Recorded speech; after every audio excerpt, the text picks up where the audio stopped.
Hello, friends. I hope this video finds you well. All of us want that beautiful garden that produces effortlessly.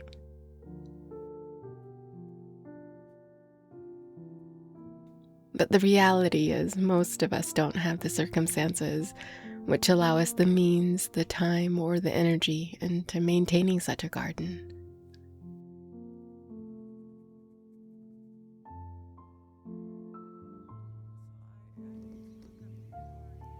This last spring, I had all kinds of plans for this beautiful garden.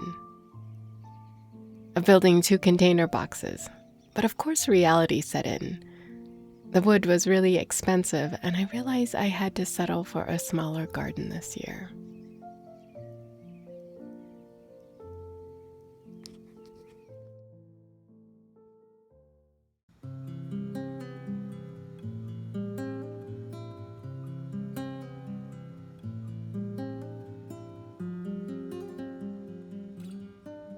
In this video, I wanted to talk about creating an herb garden that fits our real life, and some lessons learned along the way.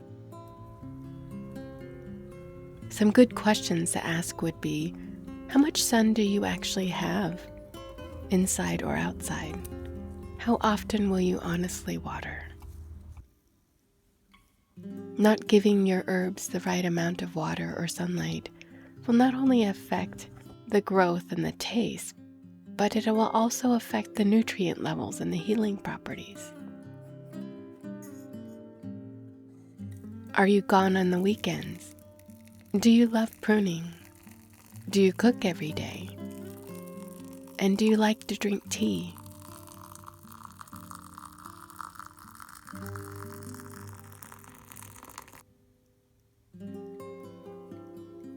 When you consider questions like these, you usually are more likely to build your garden around your real life instead of the life that you wish you had.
As a child, I love watching seeds sprout into a plant.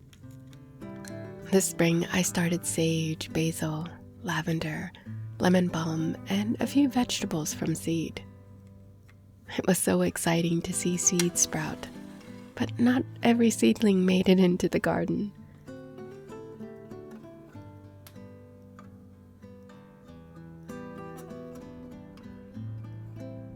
I realized that there was more to starting seeds than what I learned in kindergarten.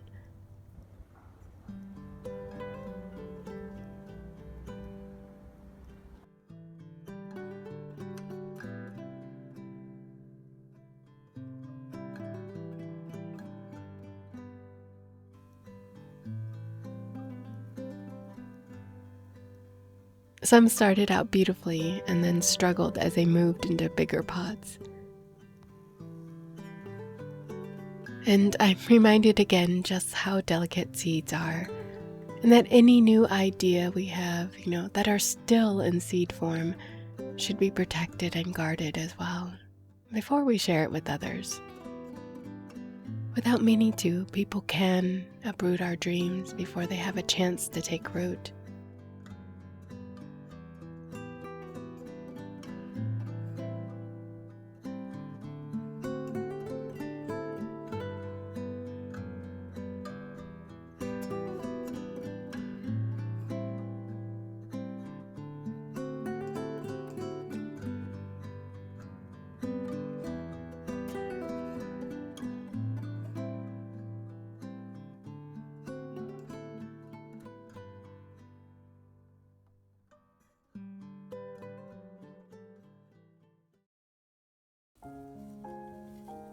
If you are considering container gardening or having an indoor garden for the fall or winter, you should have good compost and good drainage.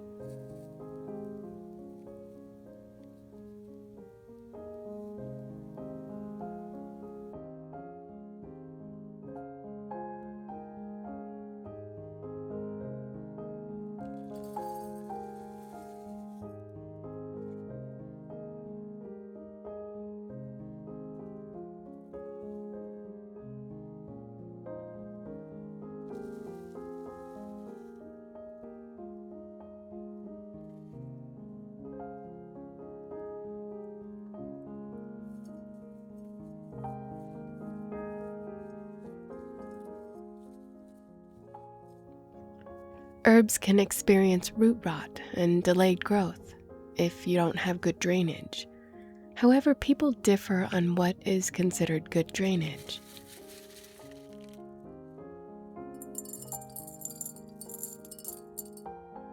Some say to add pebbles at the bottom of containers for good drainage, and some say that if you add pebbles, it won't drain well unless you overwater. Yes, you heard that right. It won't drain well unless you overwater.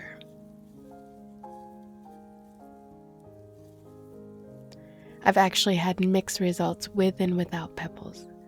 So if you don't have pebbles, it's not the end of the world, and you can experiment without pebbles this year.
Choosing your herbs can be very exciting and also overwhelming.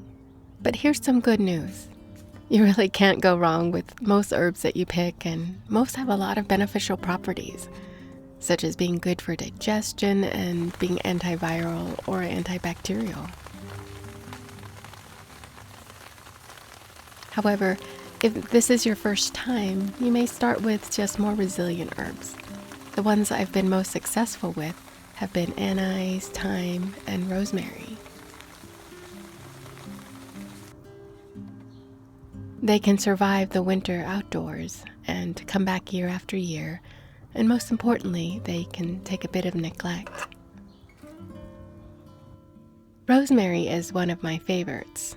I call it my brain food because it helps with forgetfulness and memory issues. I enjoyed my rosemary plant all year long indoors, but eventually it had to be taken outside due to spider mites. If you want to know more about rosemary, check out my video on rosemary.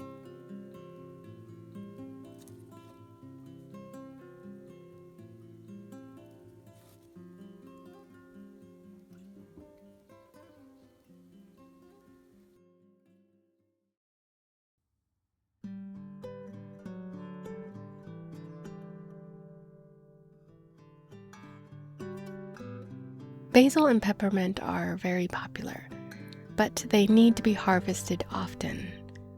if you don't harvest them or if you don't have the time, they become leggy and they lose some flavor.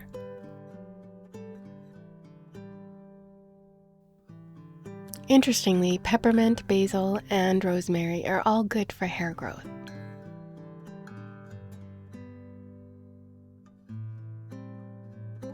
However, whereas rosemary and basil has a drying quality, it may be better for people with oily hair, and peppermint may be more suitable for someone with dry hair.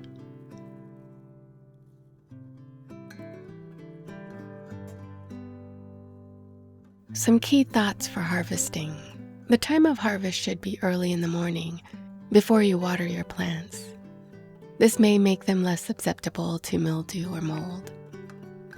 Though herbs used for their root system should be harvested late summer or early fall, herbs harvested for their leaves, such as lemon balm or peppermint, should be harvested when the plants are lush and green.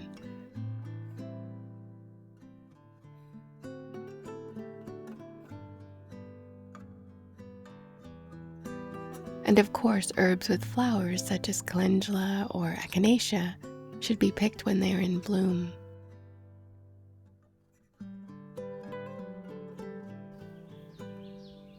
This is a reminder to me that plants, as well as everything else in life, have their place in their season. Instead of comparing ourselves and wondering why we haven't received our promised blessings, we can realize that a successful harvest can occur at different times according to what we are harvesting.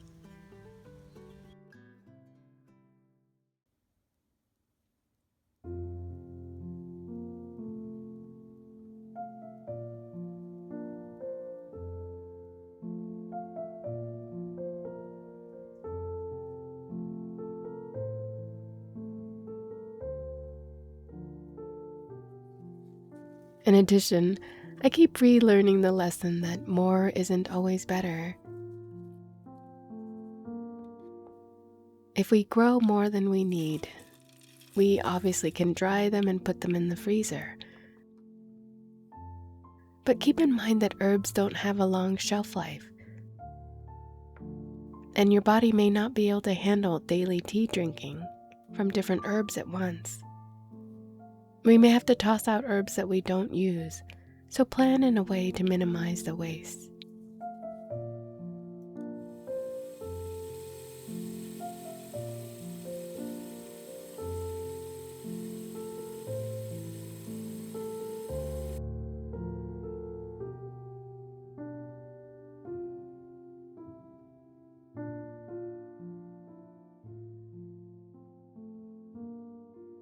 Starting out with just 1 or 2 herbs helps you minimize this waste, and ultimately, it helps you create a garden that fits the life that you have instead of the life that you wish you had.